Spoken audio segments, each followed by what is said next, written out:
What if the thing you're most ashamed of is actually the doorway to your growth? From the time we are young, we are quietly taught that mistakes are failures of character instead of evidence of courage. Tonight, we are going to dismantle that lie together.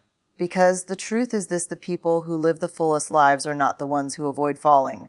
They are the ones who know how to rise. Stay with me, because by the end of this talk, the way you see your past mistakes may completely change. Your life will not be defined by your worst moment unless you let it be. So many people carry their mistakes like heavy chains, replaying them over and over, letting shame anchor them in the past. But the truth is, the moments that shape us the most are rarely the mistakes themselves. They are how we respond afterward. Recovery is where character is built. Recovery is where confidence is restored. Recovery is where courage is forged. Every person who has risen from a misstep has done so by choosing to engage, reflect, and take action rather than surrendering to fear. It begins with a decision. The decision to stop hiding and start learning.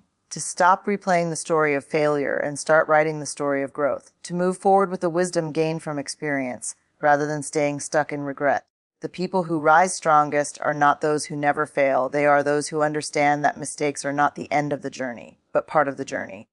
Recovery is also about reclaiming your narrative. Instead of letting a misstep define you, you get to define what it means. Did it break you, or did it teach you? Did it stop you, or did it propel you? Every act of courageous recovery reinforces the truth that you are bigger than any single error, stronger than shame, and capable of growth beyond what you imagined. And finally, rising again is contagious. When you show others how to recover, how to face mistakes with honesty, self-compassion, and curiosity, you create ripples. You normalize imperfection. You teach that courage is not about never falling, but about standing up every time you do. That ripple effect does more than heal you. It inspires everyone who witnesses it to reclaim their own power. So, when life knocks you down, remember it's not about the fall, it's about the rise. Every recovery is proof that mistakes are not the opposite of courage, but the raw material for it. Every recovery reminds you that your story is still being written, and that the chapters ahead can be stronger, wiser, and more resilient than anything that has come before. This is the essence of living fully, embracing mistakes, owning the story, practicing self-compassion, sharing vulnerably, learning deliberately, and always choosing to rise again. When you do, you discover something extraordinary: the power to turn every misstep into momentum, every setback into wisdom, and every fall into the foundation for a life lived courageously. You cannot be brave and perfect at the same time, and yet so many of us are still trying to negotiate that impossible deal with ourselves. We want the growth, the impact, the meaningful life, but we also want the guarantee that we won't mess it up along the way. And the truth is, that guarantee does not exist. It has never existed for anyone who has ever done something that mattered. Every act of courage carries uncertainty. When you speak honestly in a hard conversation, there is a risk you will be misunderstood. When you start something new, there is a risk you will stumble publicly. When you love deeply, there is always the possibility of disappointment or loss. That is not a design flaw in the process of growth, that is the process. But somewhere along the way, many of us learned to interpret mistakes as evidence of personal failure instead of evidence of participation. We didn't just think, that didn't work. We made it mean, I don't work. And that shift from behavior to identity is where the real damage begins. Because when mistakes feel like proof that something is wrong with us, we stop taking the very risks that will help us grow. We start editing ourselves. We over-prepare, overthink, and over-apologize. We sit on ideas longer than we should. We stay in situations that are too small for us because at least they feel familiar and safe. Not safe for our growth, but safe for our ego. Here's what the research on courage and vulnerability consistently shows. The people who are living the most fully engaged lives are not the ones who have figured out how to avoid failure. They are the ones who have built a different relationship with it. They understand that mistakes are not a verdict. They are data, information, feedback from the arena of trying. Think about a child learning to walk. No one watches a toddler fall and says, well, that's it. Walking just isn't for you. We expect the wobble. We expect the fall. We understand instinctively that falling is built into the learning process. But somehow, as adults, we lose that compassion for ourselves. We start believing that competence should come clean and fast and without visible struggle. It doesn't. Growth is messy. Courage is uncomfortable. And meaningful progress almost always includes moments where you feel unsure, exposed, or temporarily off balance. Those moments are not signs you are doing it wrong. Often, they are the clearest signs you are doing something that matters. The real shift happens when you begin to ask a different question. Instead of, how do I avoid mistakes? The question becomes, what am I willing to be seen trying? Because bravery is not about clean performance. It is about showing up when the outcome is not guaranteed. And here is the part that surprises people most: when you stop demanding perfection from yourself, you often perform better. Not because you suddenly stop making mistakes, but because you recover from them faster. You adapt. You stay in the arena longer. And staying in the arena, more than anything else, is what builds mastery, confidence, and real, grounded self-trust. Mistakes are not the opposite of courage. They are often the evidence of it. The real damage is rarely the mistake itself. It's what happens in the quiet moments afterward, when the room gets still and that familiar voice begins to whisper. You know the one. It doesn't just say, "That didn't go well." It says, "You didn't go well." And before you even realize it, a single misstep has turned into a full-blown story about your worth. This is the shame spiral, and it is one of the most powerful forces keeping people stuck in lives that feel smaller than they were meant to be. Shame is not the same thing as guilt. Guilt says, "I did something wrong." Shame says, "I am wrong." And that difference matters more than most of us were ever taught. Because guilt can motivate change. Guilt can nudge us toward repair, toward accountability, toward doing better next time. But shame shuts the whole system down. When shame takes over, curiosity disappears. Learning stops. Growth freezes in place. Instead of asking, "What can I learn from this?" the brain moves into protection mode. We start hiding. We start avoiding. We start numbing or overworking or people-pleasing, anything to outrun the uncomfortable feeling that we have somehow exposed something unfixable about ourselves. And the cruel irony is this: the more we try to outrun shame, the more power we quietly give it. Many of us learned the shame response early. Maybe mistakes in your environment were met with harsh criticism. Maybe success was praised but struggle was ignored. Maybe you internalized the belief that being capable meant being flawless. However it formed, the shame spiral tends to sound deeply personal, even though millions of people are walking around with the exact same internal script. It often starts small: a missed opportunity, a conversation that didn't land, a risk that didn't pay off. But instead of staying in the moment and saying, "Okay, that was human," the mind starts stacking evidence. "See, you always do this. You never get it right. Other people have it together. What is wrong with you?" And just like that, one moment becomes a pattern, and the pattern becomes an identity. The danger of the shame spiral is not just emotional discomfort. It is paralysis. Because when you believe mistakes reveal something fundamentally broken about you, the safest move becomes not trying at all. And over time, that self-protection strategy quietly steals opportunities, creativity, connection, and growth. But here is the hopeful truth: shame cannot survive being named and understood. The moment you begin to recognize that harsh inner voice as a learned pattern, not an objective truth, you create space. Space to pause. Space to question. Space to respond differently. And in that space lies the beginning of recovery. The goal is not to eliminate mistakes. That is impossible. The goal is to interrupt the spiral that convinces you those mistakes define you. Because the people who rise the strongest after setbacks are not the ones who never feel shame. They are the ones who have learned to catch it early, speak back to it, and choose a more honest story about what being human actually looks like. Recovery is not a personality trait reserved for the naturally strong. It is not something only the confident or emotionally tough get to claim. Recovery is a skill, and like any skill, it can be practiced, strengthened, and learned over time.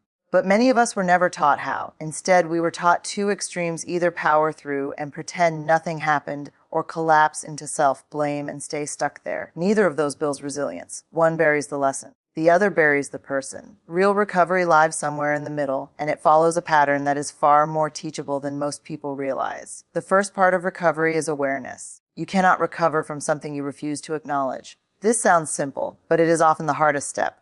Because noticing a mistake without immediately defending, minimizing, or over-explaining requires emotional honesty. It requires the willingness to say, "That didn't go the way I hoped," without adding the heavy layer of, "and therefore I am a failure." Awareness creates the pause that shame tries to eliminate. The second part is emotional regulation. When we make mistakes, our nervous system often reacts before our wisdom has a chance to speak. The heart rate rises, the mind races, the body moves into threat mode. If we don't know how to calm that physiological response, we stay flooded, and flooded people do not learn well. Recovery requires the ability to soothe yourself enough to stay present with what happened. Sometimes that looks like taking a walk. Sometimes it looks like a few slow breaths. Sometimes it looks like stepping away from the situation long enough for your body to remember that discomfort is not danger. Then comes the most transformative step: honest reflection. Not rumination. Not replaying the moment on a loop while criticizing yourself. Reflection is curious and specific. It asks, what actually happened here? What part was in my control? What would I try differently next time? This is where mistakes begin to turn into usable information instead of emotional weight. But reflection alone is not enough. Recovery also requires self-compassion, and this is where many high-achieving, self-critical people get stuck. They believe being hard on themselves is what keeps them improving. The research and lived experience tell a different story. People who practice self-compassion after mistakes are more likely to take responsibility, more likely to persist, and more likely to grow. Not because they lower their standards, but because they remove the paralyzing fear that makes learning feel unsafe. Finally, recovery becomes real through rare engagement. You try again, not perfectly, not fearlessly, but willingly. This is the step that rebuilds self-trust more than anything else. Each time you step back into the arena after a setback, your brain gathers new evidence. I can survive discomfort. I can adjust. I can continue.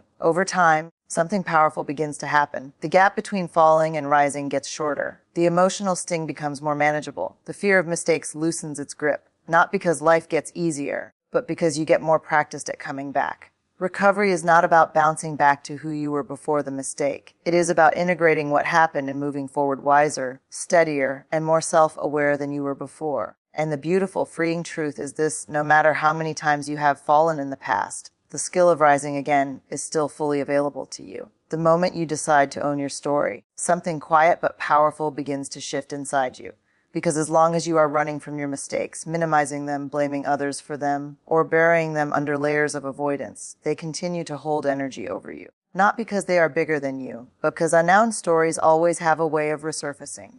Ownership is not about self-punishment. It is not standing in the harshest light and cataloging everything you did wrong. True ownership is much more grounded than that. It sounds like, this is what happened, this was my part in it, and I am willing to learn from what I see. That kind of honesty is not weakness. It is emotional courage in its most practical form. What keeps many people from owning their mistakes is the fear that if they look too closely, they will uncover something fundamentally flawed about themselves. So instead, the mind goes into protection mode. It explains things away. It shifts the focus. It tells a cleaner version of the story where the discomfort is smaller and the responsibility feels lighter. And while that may bring temporary relief, it quietly blocks growth, because you cannot transform what you refuse to examine. There is a profound difference between shame and ownership, even though they can feel similar on the surface. Shame says, I am the problem. Ownership says, I have something to learn. Shame collapses the future, ownership opens it.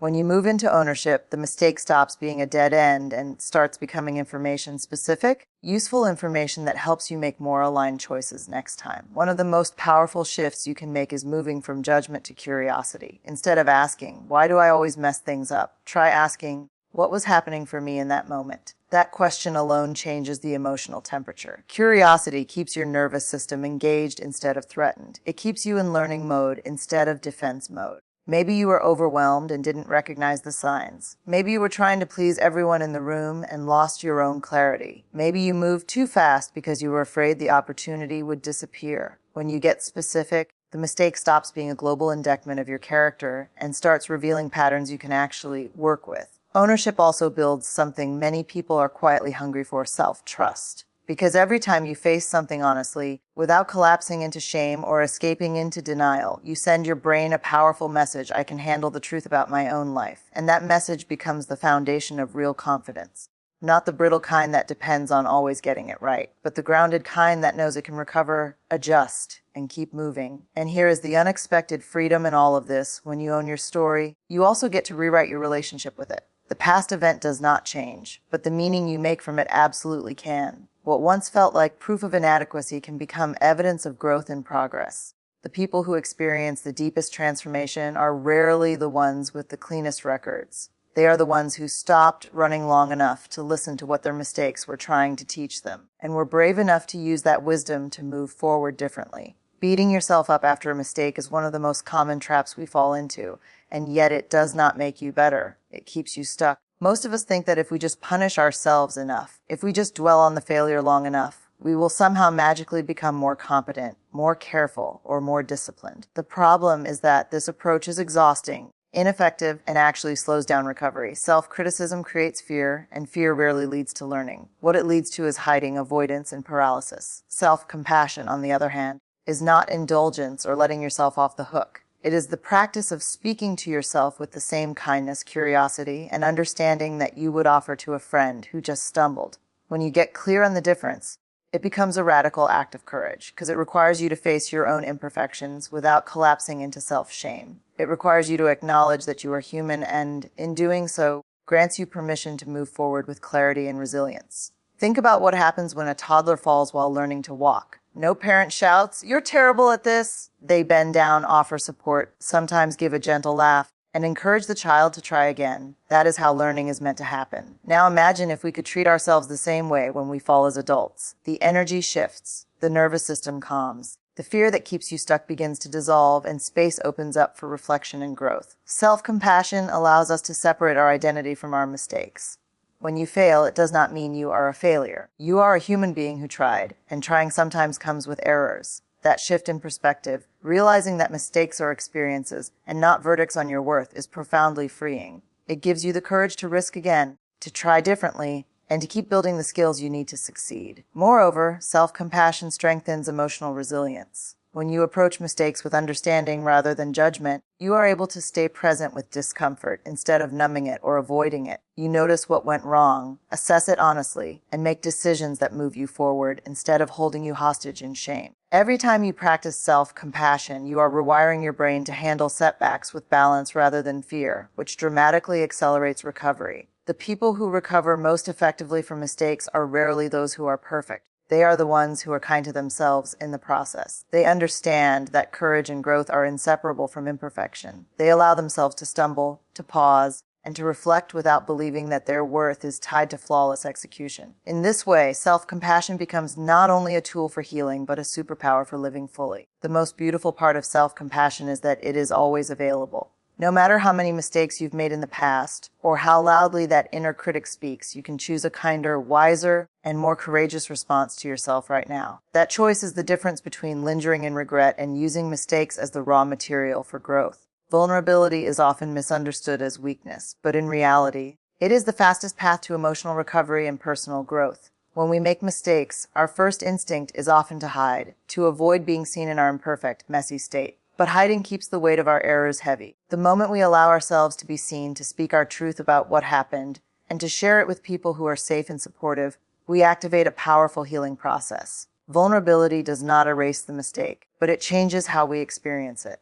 Sharing appropriately with people who will listen without judgment creates connection. It reminds us that we are not alone in our failures, that imperfection is universal, and that everyone is navigating life with the same struggles. This connection softens shame, replaces isolation with support, and allows us to see our mistakes in perspective. Once perspective enters, fear loosens its grip, and the path to recovery becomes clearer. Vulnerability also invites feedback, which is essential for growth. When we expose ourselves, we gain insight that we cannot access alone. Honest, compassionate feedback illuminates blind spots, helps us adjust course, and accelerates learning. A mistake that might have felt catastrophic in private suddenly becomes a stepping stone in public dialogue, an opportunity to improve rather than a permanent mark of failure. Furthermore, vulnerability strengthens courage. Every time you risk showing up, admitting an error, or asking for help, you are practicing resilience in action. This repeated exposure trains the nervous system to tolerate discomfort and uncertainty. Over time, you learn that being seen while imperfect is not only survivable but transformative.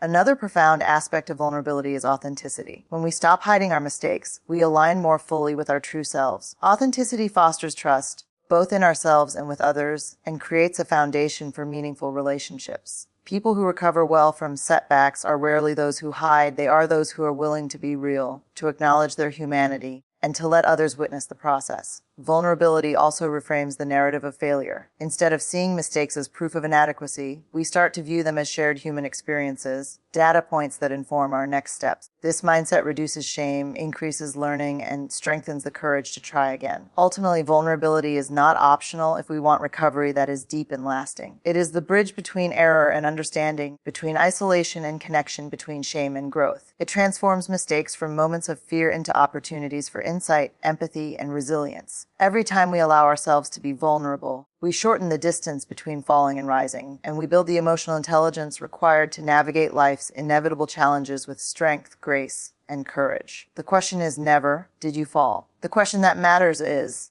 what did you learn from the fall, and how will you use it to move forward? Turning failure into forward momentum requires a shift in how we define success and how we measure progress. Most of us treat mistakes as endpoints, as definitive proof that we weren't good enough this time. But what if we reframe them as stepping stones? What if each misstep was not a judgment, but a signal, a lesson waiting to be understood, a data point guiding the next attempt? Forward momentum begins with curiosity. After a mistake, instead of asking, "Why am I so bad at this?" we ask, "What can this teach me?" That simple pivot changes everything. Curiosity allows you to examine your actions without collapsing under shame. It encourages reflection instead of rumination, learning instead of hiding. You begin to see patterns rather than failures, and from those patterns, strategies emerge. You notice what worked, what didn't, and how to approach the next attempt differently. Another critical element is action. Reflection alone is not enough. Momentum requires doing, trying again, and taking steps, however small, toward improvement. It is tempting to wait until the fear, guilt, or shame completely subsides, but recovery is not passive, it is active, it is deliberate. Each small choice to re-engage is a vote of confidence in your own resilience and capacity to grow. Forward momentum also thrives on perspective. A mistake that feels enormous in the moment often shrinks when viewed in the larger context of your life. By stepping back, you can see the misstep as part of a broader trajectory, not a defining moment. This perspective reduces the power of fear and encourages risk-taking, the very fuel that generates growth. Importantly, turning failure into momentum requires self-compassion. You cannot move forward effectively if you are beating yourself up along the way.